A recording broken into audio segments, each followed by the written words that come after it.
Meus amigos e minhas amigas, tudo bem com vocês? Espero que sim. Para quem não me conhece, meu nome é Abacuque Wellington Sodré. Sou professor aqui da Oscar Cursos do 3 em 30. 3 meses de estudo em 30 dias. O nosso método é um método que se baseia, então, na análise de questões. Então, você vai fazer junto conosco aqui as questões dos exames anteriores e nós vamos encontrar juntos a resposta, a mente do examinador, como ele gostaria que você entendesse a questão e refletisse. Como você identifica a resposta correta da resposta errada? Qual é a melhor forma de entender isso? Tudo isso está aqui no nosso curso 3 em 30. Primeiramente, então, antes de tudo, eu gostaria de pedir para você que ainda não é inscrito aqui no canal, que você se inscreva no canal, ative aí o botão inscrever-se, ative também o sininho para que você possa receber as nossas notificações e, por fim, que você deixe o seu like, o seu joinha aqui pra gente e que nós possamos ter um feedback, que você possa fazer um comentário aqui para que nós possamos cada vez mais melhorar o nosso atendimento e te dar um tratamento com excelência. Se você quer um material também inteiramente grátis, aqui na descrição do seu vídeo você pode encontrar um link que você vai se inscrever de forma adequada para isso. Você vai receber então o melhor material que você pode encontrar. São 900 questões para você fazer em 30 dias. Eu aguardo a sua inscrição aqui, meu amigo e minha amiga. Então vamos ao que nos interessa, entender as questões. Hoje eu trouxe para você duas questões de ética que tem bastante incidência na OAB. Uma trata do Tribunal de Ética e a outra trata especificamente da ética do advogado. Então é importante entender quais são aí os impedimentos e suspeições do conselheiro da OAB e também entender como fica a questão da ética do advogado quando litiga em processos que envolvem partes que podem ser suspeitas ou impedidas. É importantíssimo que você venha comigo e a gente encontre a resposta junto. Vamos lá então? Primeiro passo, meus amigos, aqui estamos no nosso ambiente. Para quem quiser me seguir nas minhas redes sociais, meu Instagram é @abacuquewellingtonsodré tudo junto, @abacuquewellingtonsodré tudo junto. Meu Facebook é abacuquewellingtonsodré e aguardo vocês lá para que nós possamos trocar ideias, conversar, bater um papo. Estamos juntos sempre. Vamos lá então para nossas duas questões de hoje. Primeiro passo. O que é importante a gente pensar aqui? A nossa questão ela foi extraída do exame número 24. Nossa primeira questão de hoje foi extraída do exame número 24 e tem a seguinte redação. Severino, advogado, é notório conhecedor das normas procedimentais e disciplinares do Estatuto da Advocacia e da OAB, bem como do seu regulamento, atuando na defesa de colegas advogados em processos disciplinares. Recentemente, Severino foi eleito conselheiro, passando a exercer essa função em certo conselho seccional da OAB. Considerando o caso descrito, assinale a alternativa correta. Vamos lá, meus amigos? Quais são as alternativas que nós devemos levar em consideração? Severino não poderá, enquanto exercer a função de conselheiro, atuar em processos disciplinares que tramitem perante qualquer órgão da OAB, sequer em causa própria. B. Severino não poderá, enquanto for conselheiro, atuar em processos disciplinares que tramitem perante o conselho seccional que exerce sua função. Porém, perante os demais conselhos, não há vedação à sua atuação. C. Severino não poderá, enquanto for conselheiro, atuar em processos disciplinares que tramitem perante o conselho seccional, onde exerce a sua função. O Conselho Federal da OAB, porém, perante os demais conselhos não há vedação à sua atuação em causa própria ou alheia.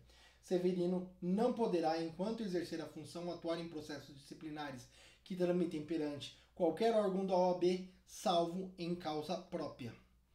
Vamos então entender o que o nosso examinador gostaria que nós respondêssemos nesse caso. Você sabe qual é a alternativa correta? O que você deveria que pensar aqui? Primeiro, você teria que raciocinar. Pense no que estabelece as vedações do cargo de conselheiro. E aí, se você procurar, você vai identificar o artigo 33 do Código de Ética e Disciplina da OAB. Então, artigo 33 do Código de Disciplina e Ética da OAB. E ele vai estabelecer o quê?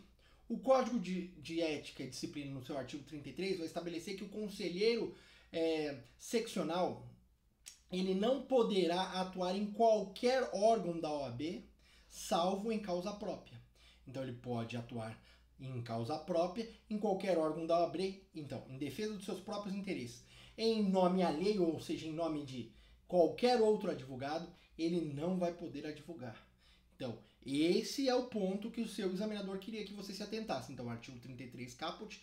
Então, primeiro ponto, só pode advogar para si, em causa própria, não em causa alheia, não em nome de terceiros.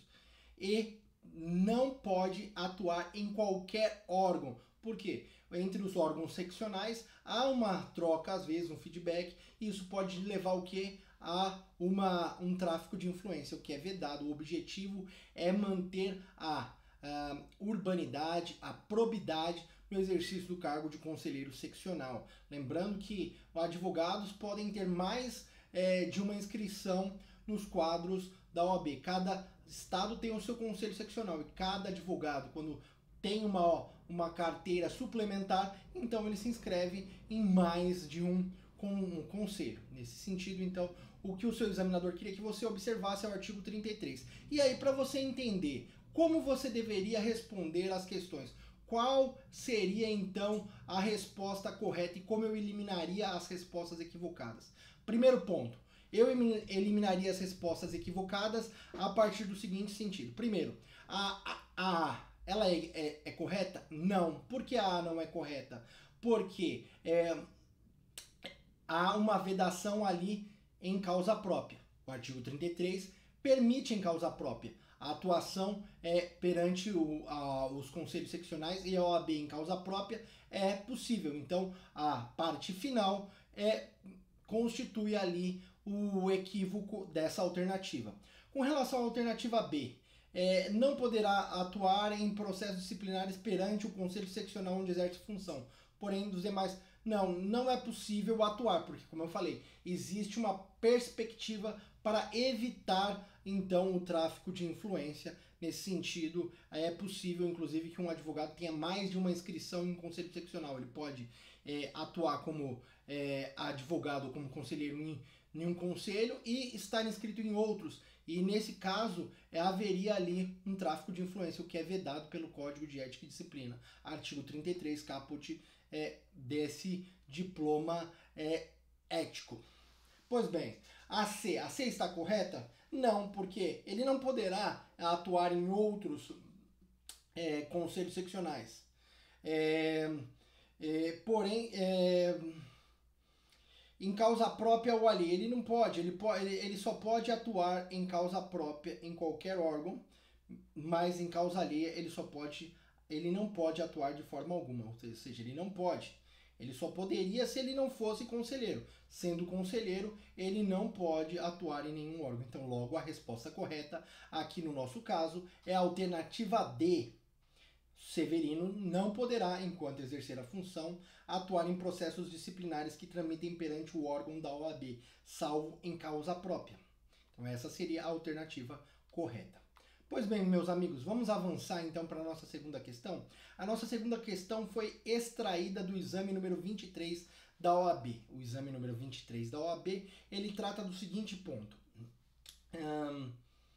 Doutor Silvestre, advogado, é procurado por um cliente para patrociná-lo em 2 demandas em curso, nos quais o aludido cliente figura como autor. Ao verificar o andamento processual dos feitos, Silvestre observa que o primeiro processo tramita perante a juíza doutora Isabel, sua tia.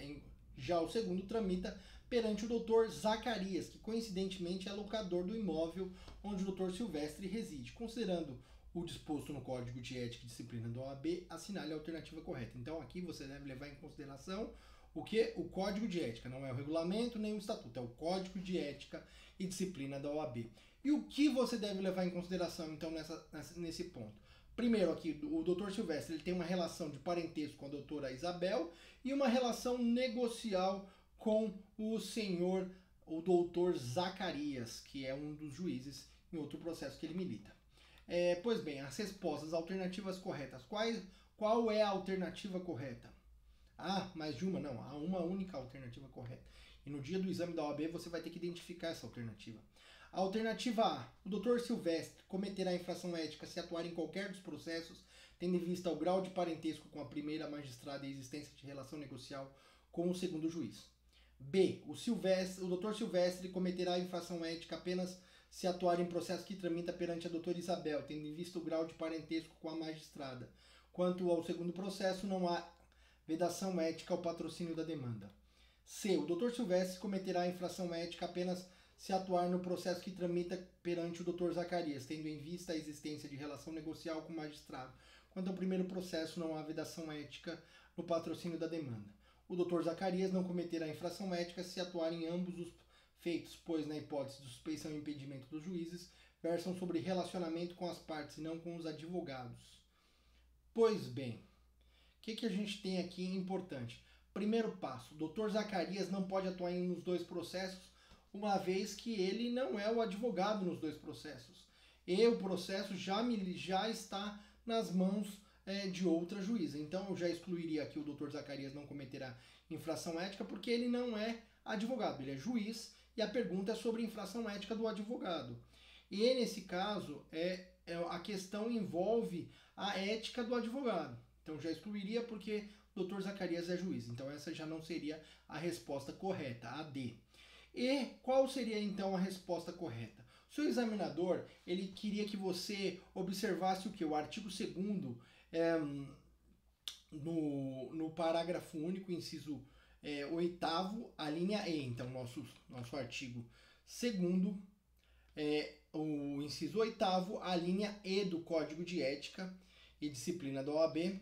Então, é ali o nosso artigo 2º. Então, nosso artigo 2º, parágrafo único, inciso 8º, a linha E do nosso Código de Ética, que diz que o advogado deve se abster de atuar em processos em que uma das partes, ou o juiz, figure como tanto que aquele que ingressar ou atuar em pleitos administrativos ou judiciais perante a autoridade com as quais tenha vínculo negocial ou familiar. Então, no caso, vínculo negocial ou vínculo familiar, ele não poderia atuar. Logo, a única alternativa correta seria a alternativa A, porque diz que o Dr. Silvestre não poderia atuar. Então, artigo 2º, parágrafo único, inciso 8º, a linha E, veda a participação do advogado em qualquer processo judicial ou administrativo cuja autoridade tenha relação de parentesco ou relação negocial.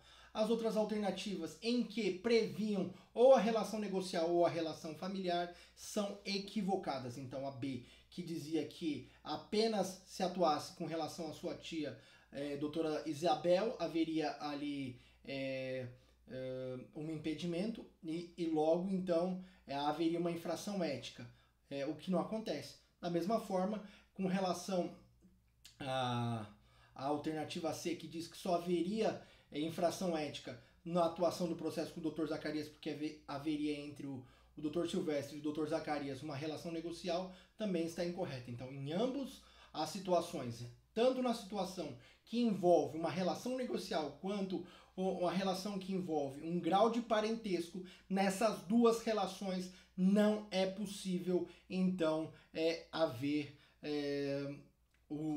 a atuação do advogado sob pena de infração ética. Então, meus amigos, nós vamos nos encontrar no nosso próximo encontro. Aguardo vocês lá. Nós estamos aqui na Oscar Cursos para lutar por você. Você é parte desse sonho. Venha sonhar com a gente e juntos podemos te ajudar a realizar o seu sonho de obter a OAB. Vem com a gente. Não esquece de se inscrever no canal, ativar o sininho e também deixar o seu joinha, além de seguir aqui o formulário e preencher esse formulário para que você receba inteiramente grátis o seu material didático. Estamos juntos sempre. Um forte abraço.